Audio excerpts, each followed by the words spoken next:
redes sociais, internet, sites em que você precisa colocar o seu CPF, endereço, nome completo. Até que ponto podemos confiar nesses sistemas? É sobre isso que vamos falar agora no CJC News Reportagem.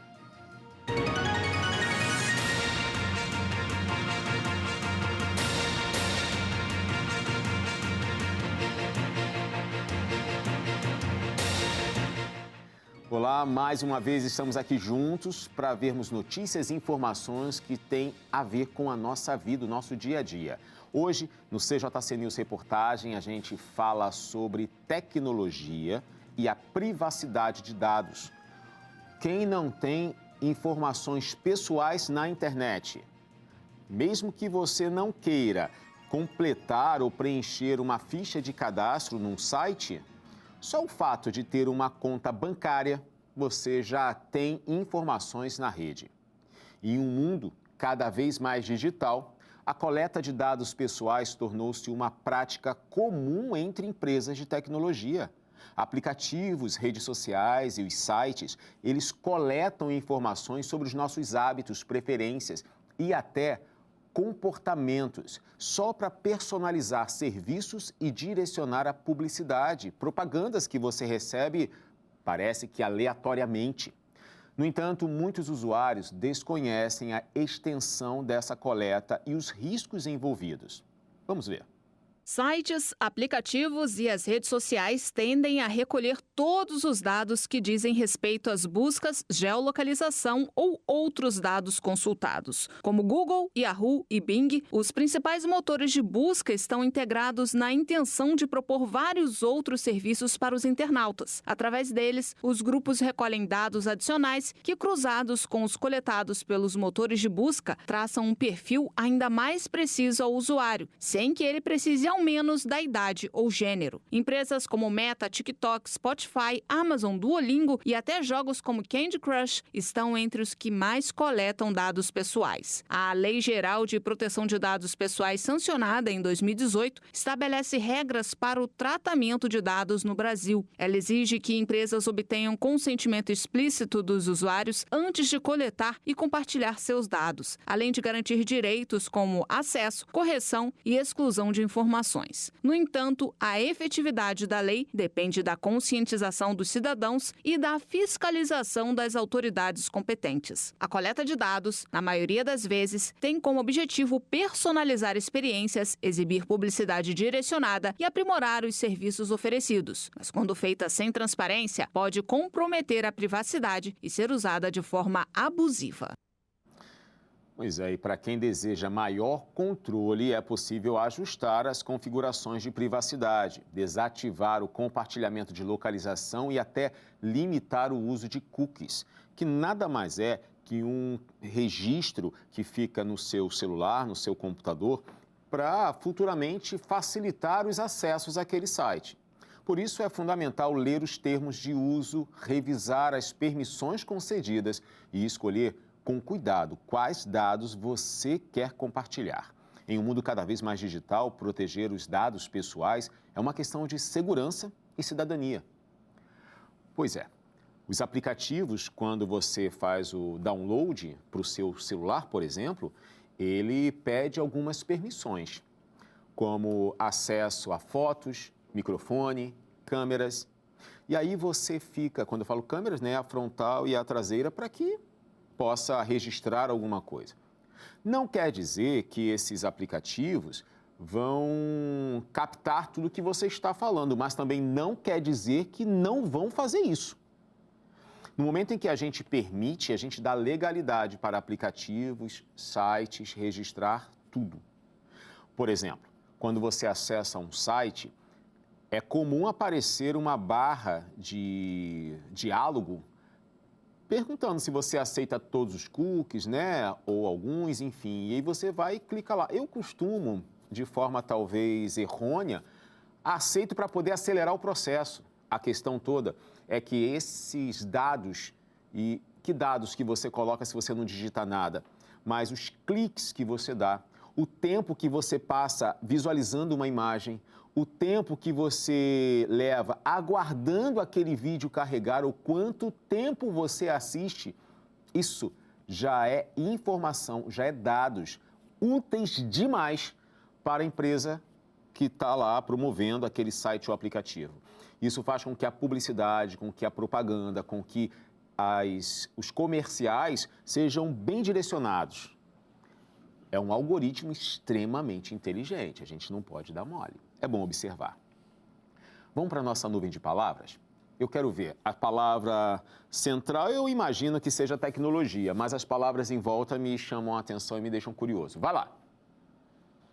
Tecnologia, acertei. Termos, aplicativos, obrigações, prejuízo, coleta usuários, coleta aí de dados, isso é fundamental, acesso, dados, golpes. Gente, o que tem de pessoas sofrendo golpes na internet.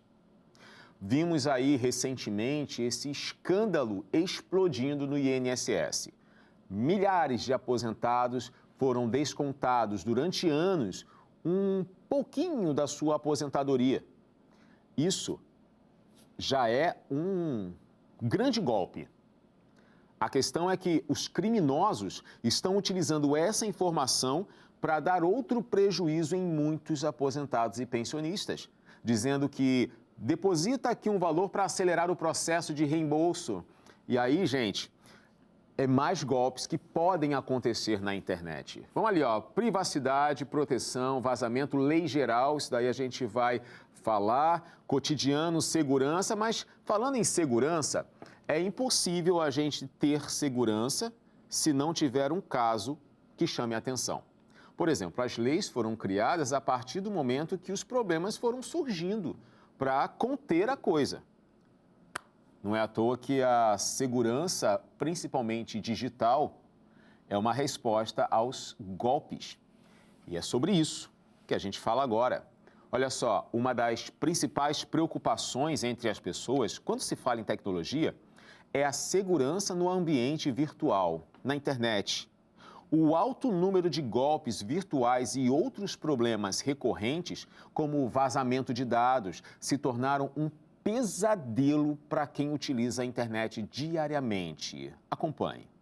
Golpes virtuais são crimes que utilizam canais digitais como e-mail, SMS, rede social e aplicativos para enganar as vítimas e roubar dados pessoais, informações bancárias ou dinheiro. Criminosos que praticam esse tipo de golpe utilizam diversas ferramentas e estratégias para alcançar e lesar vítimas, como phishing, golpes de perfil falso no WhatsApp, falsas promoções e golpes de suporte técnico. A prática vem em crescente no Brasil, afetando milhões de vítimas e gerando prejuízos bilionários. Segundo dados da Federação Brasileira de Bancos, em 2024, golpes virtuais, no geral, geraram um prejuízo de mais de 10 bilhões de reais a vítimas no país. O número representa um aumento de 17% em relação ao ano anterior. Aplicativos de mensagem se destacaram no levantamento, sendo a ferramenta mais utilizada por golpistas. Só no ano passado, mais de 150 mil brasileiros foram vítimas do golpe do WhatsApp. Entre outras abordagens comuns, também estão o golpe das falsas vendas e do falso funcionário de banco. Segundo especialistas do setor de segurança virtual, o vazamento de dados tem contribuído para a prática golpista, uma vez que criminosos se tornam mais convincentes para atrair vítimas quando citam dados verídicos sobre elas. Ao tratar do assunto, autoridades costumam recomendar que a pessoa vítima de golpe ou vazamento de dados siga um procedimento padrão, registrando um boletim de ocorrência na polícia, juntamente com todos os documentos que comprovem a fraude, como comprovantes de transferência, prints de tela e outros. É importante também entrar em contato com o banco ou instituição onde o golpe ocorreu para tentar reverter a transação ou bloquear os recursos envolvidos. Outras ações incluem denunciar o golpe em plataformas online e buscar apoio legal ou do PROCON, caso necessário.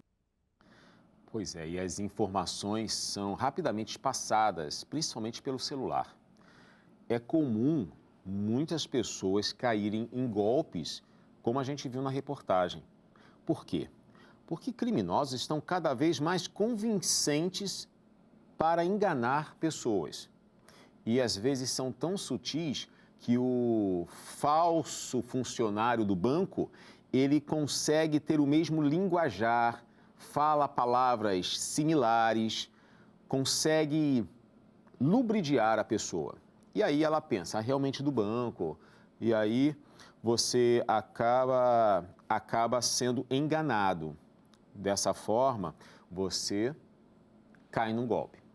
A questão toda é você estar atento. Pediram informações para você, entrar em contato pelo WhatsApp. Entenda, uma instituição financeira séria não vai falar pelo WhatsApp.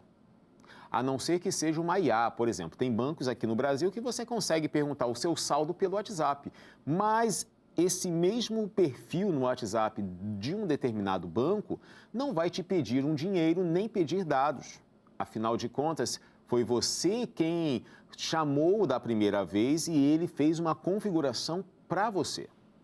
Então, suspeite, desconfie e se caso você começou a oferecer, disponibilizar dados pessoais, pare e saia, feche, para acabar com esse problema.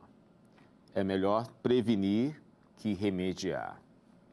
Olha, em vista dessa falta de segurança digital, o poder público instituiu a Lei Geral de Dados para que você possa ter como se resguardar caso haja vazamento das suas informações, CPF, conta bancária, dados pessoais.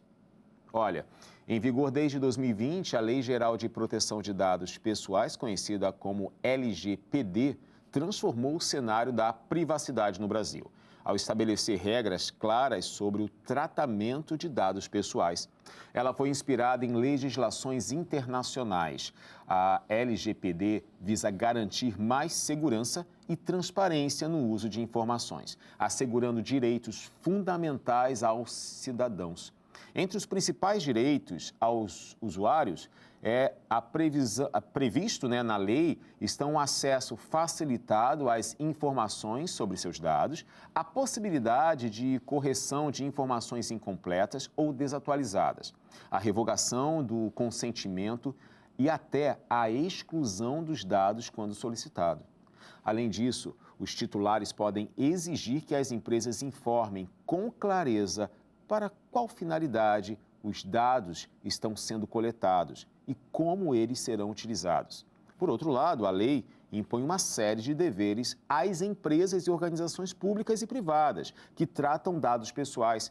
Elas precisam adotar medidas de segurança para proteger essas informações contra vazamentos e usos indevidos, além de manter políticas internas de governança e compliance. A lei também determina que o tratamento de dados deve sempre ter uma base legal que o justifique, como o consentimento do titular, por exemplo, ou até o cumprimento de obrigações legais. Um outro aspecto importante da legislação é a criação da Autoridade Nacional de Proteção de Dados, responsável por fiscalizar o cumprimento da LGPD, orientar agentes de tratamento e até aplicar sanções em casos de descumprimentos. As penalidades variam de advertências a multas, que podem chegar a 2% do faturamento da empresa, limitada a R$50 milhões por infração. Com a Lei Geral de Proteção de Dados Pessoais, o Brasil deu um passo importante no fortalecimento da cultura de proteção de dados e na promoção de um ambiente digital mais seguro, beneficiando tanto os consumidores quanto as empresas, que buscam atuar com responsabilidade e transparência no tratamento de informações pessoais. Imagina você está lá, acessa um sistema de dados, coloca seus dados para fazer uma compra e depois você começa a perceber compras chegando no seu, por exemplo, cartão de crédito sem você ter feito. Tudo porque você fez uma primeira compra. Os dados foram vazados. Isso pode acontecer, mas para a segurança nossa e da empresa, essa Lei Geral de Proteção de Dados, ela garante que as empresas elas sejam responsabilizadas caso os nossos dados voem pelas nuvens.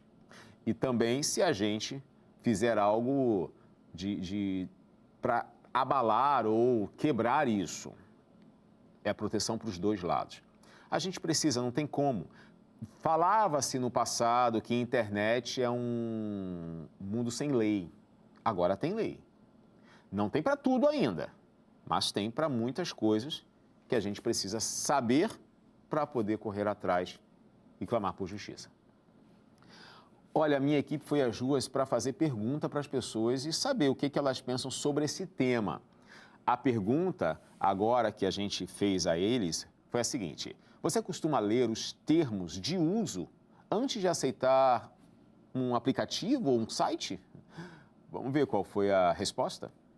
Não sei, às vezes é correria, pressa, preguiça. Muita coisa para ler? Também, muita coisa para ler. A senhora acha então que tinha que ser um pouquinho menos para a senhora conseguir ler? Mais reduzido, abreviado. Sim, porque eu acho super importante para saber o que está escrito. A senhora costuma fazer isso sempre com frequência? Sempre. A senhora já encontrou alguma coisa estranha, né, quando a senhora leu? Já. Como todo brasileiro, não leio, não acho tempo para isso, acho que tem mais coisas para fazer, então entra naquelas coisas de tarefas que deveriam ser feitas e não são feitas, porque prioriza outras coisas e às vezes é preguiça também, né? Sim. Para saber realmente se é verdadeiro onde eu vou estar entrando ou não. Porque eu sempre penso que pode ter alguma pegadinha ali e eu não sei se realmente pode acontecer algum imprevisto, alguma coisa que possa me prejudicar. Pois é, alguma pegadinha, às vezes tem. Olha, é muito comum ouvirmos pessoas falando, muita coisa para ler, aceita logo. Pois é. E sabe o que acontece?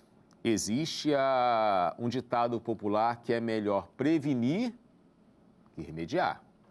E aí você não lê, depois você precisa entrar com um processo na justiça, fazer uso da Lei Geral de Proteção de Dados, requerer aí alguma indenização por danos morais, por perdas e danos, por injúria, enfim.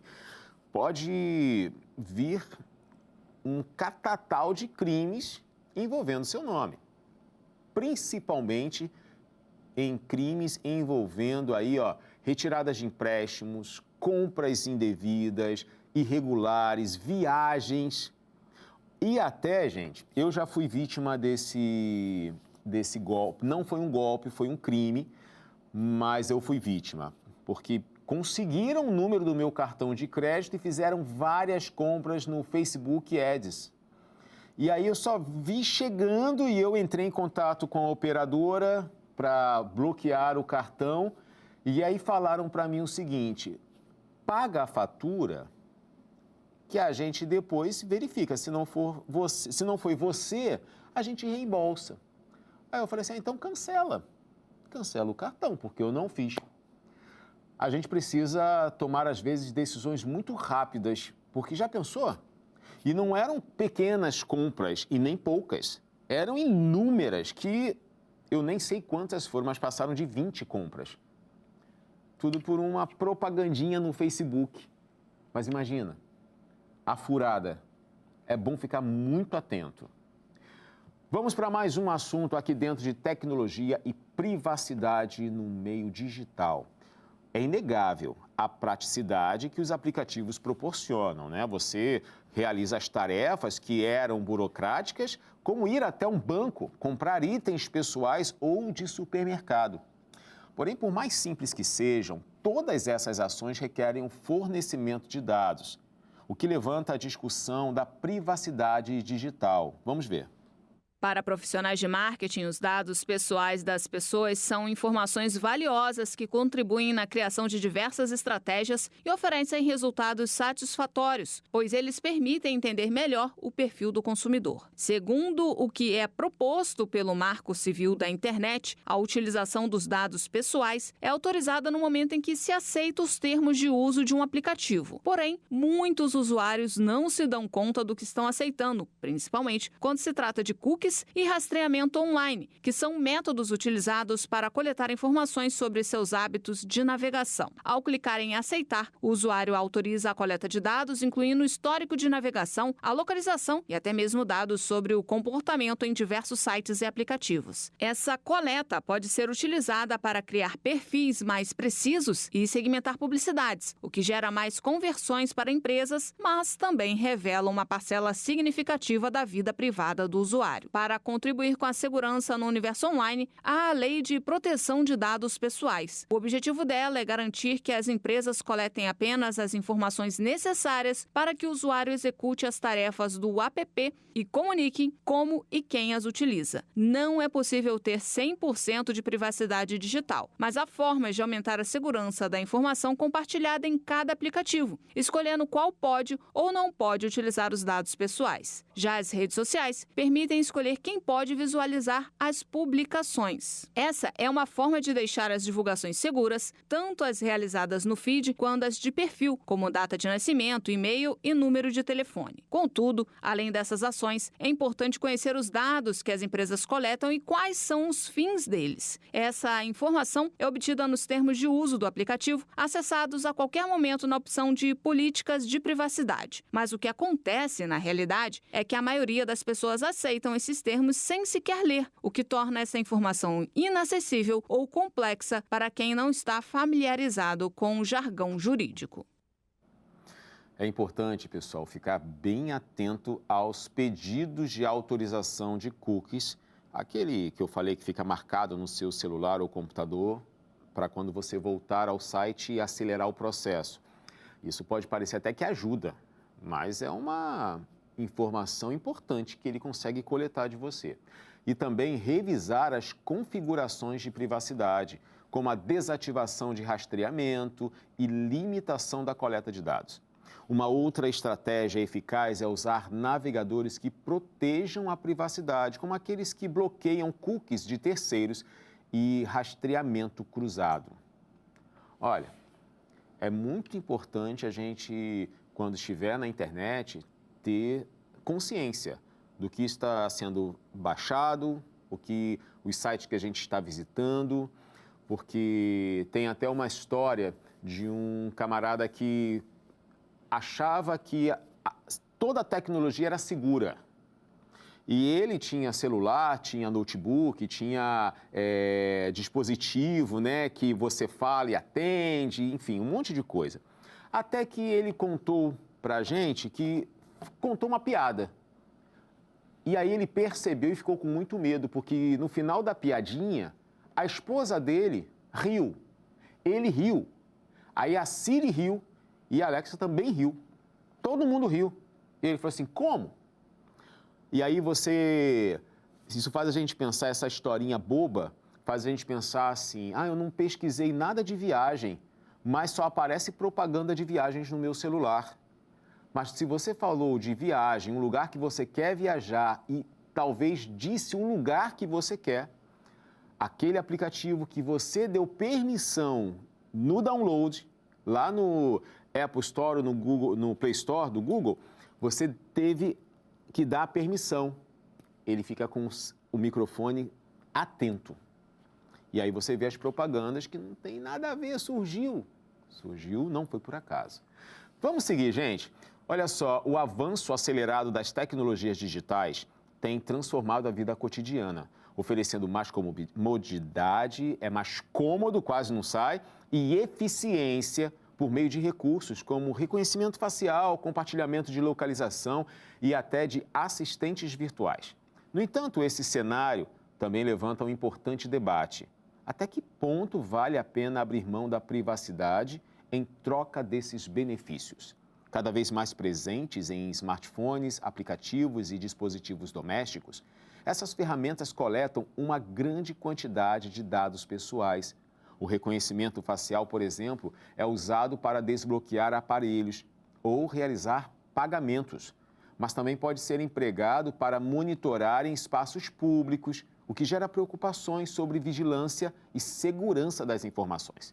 Os assistentes virtuais, como Alexa, Siri e Google Assistente, são outro exemplo de comodidade, que exige a entrega de dados. Esses sistemas coletam informações sobre os hábitos, preferências e até conversas, com o objetivo de personalizar a experiência do usuário. O mesmo ocorre com os serviços de localização, fundamentais para a navegação, mas que podem expor rotinas e trajetos, ampliando o risco do uso indevido dessas informações. Sabe o que os especialistas alertam? Que, embora a conveniência seja um atrativo, é fundamental que os usuários entendam quais dados estão sendo coletados e como eles são tratados, o que fazem com eles. A proteção desses dados deve ser garantida com transparência por parte das empresas e opções claras para que o usuário possa consentir ou restringir o compartilhamento dessas informações. A reflexão sobre o equilíbrio entre tecnologia e privacidade torna-se cada vez mais urgente. A escolha de compartilhar dados deve ser consciente, considerando tanto os benefícios da personalização quanto os potenciais riscos à segurança e à liberdade individual. Olha, você talvez tenha no seu celular um cuidado para não baixar um aplicativo que registre onde você está. Porém, você quando vai a um novo café, um restaurante, uma praça pública, você vai lá e marca a localização. Está servindo de dados para a rede. Você faz check-in. No Facebook, antigamente, era muito comum as pessoas fazerem check-in. E aí, vai lá. E aí vai oferecendo dados para a rede. E principalmente aquele que tem crianças em casa, saiu, só adultos, deixou as crianças em casa, não faça registro, não marque a localização para ninguém nas redes sociais. É um forte indício de que alguém que talvez te acompanhe possa ir lá na sua casa que só está com as crianças, ou a casa está vazia, vai viajar, não marca a cidade não, nem posta nada na hora, posta depois, gente. Vale mais a segurança. Olha, vamos voltar para as ruas? A minha equipe foi perguntar o seguinte, se as pessoas já receberam ligações ou mensagens de empresas que nem sabem como conseguiram os seus próprios dados. Vamos ver. Toda vez, agorinha mesmo eu acabei de desligar uma. Spam. Toda vez. A senhora acha isso muito incômodo? Muita coisa de incômodo. Eu já sei, bastante vezes. Eu não sei nem como conseguem nossos dados e é incômodo, né? Ficar ligando pra gente, é complicado. A senhora já se estressou muito com isso? Já. E eu falei, como é que vocês conseguem meus dados? Às vezes desligam, né? É bem complicado. Sim. É um incômodo. A gente não sabe quem tá ligando e liga em qualquer horário. De manhã, de tarde, de noite. Então já teve algum estresse sério com isso? Ah, já me ligaram 10 horas da noite, pô. Falei, poucas e boas, né? Porque já tava até dormindo já, entendeu? Acho que isso aí, além de ser incômodo, é uma falta de respeito com a gente, né? Bastante. Vira e mexe sempre. E é chato? Muita coisa. Você já se estressou sério com isso? Eu ignoro, eu só, não atendo mesmo. Recuso a ligação. Sim, já, muitos. Muito. E é chato? Com certeza, né? É complicado, né? De você receber uma ligação indesejada, e a pessoa saber seu número como? É complicado. Você já se estressou sério com isso? Um pouco, né? Quem não se estressou? Você está em casa, né, no seu cômodo, e a pessoa ligar do nada, receber uma ligação no teu telefone, sem saber. É muito chato. Eu acho que isso é invasão e abusivo isso. Tá aí, olha, a opinião das pessoas, é o que elas vivem e estão aí relatando pra gente. Agora, além de terem o nosso telefone, pior é quando ligam pra gente fazendo a cobrança de uma pessoa que você nem conhece. E aí você continua falando, olha, esse telefone não é dessa pessoa, não conheço, ok, desliga. Passam uns dias, ligam de novo, falam assim, olha, a gente tem aqui uma dívida no nome de fulano de tal e tudo mais. Já conheci pessoas e conheço pessoas que falam assim, olha, já falei várias vezes que não conheço. Já que está ligando de novo, então tá bom. Qual é o financiamento? Quantas vezes? Pode marcar aí. Isso, em 30 vezes. E desliga, mas negociou que dívida? Não sei. No nome de quem? Também não sei, estou falando que eu não conheço. Esse é o problema. Aí a gente acaba passando por umas poucas e boas pelo telefone, né? Enfim.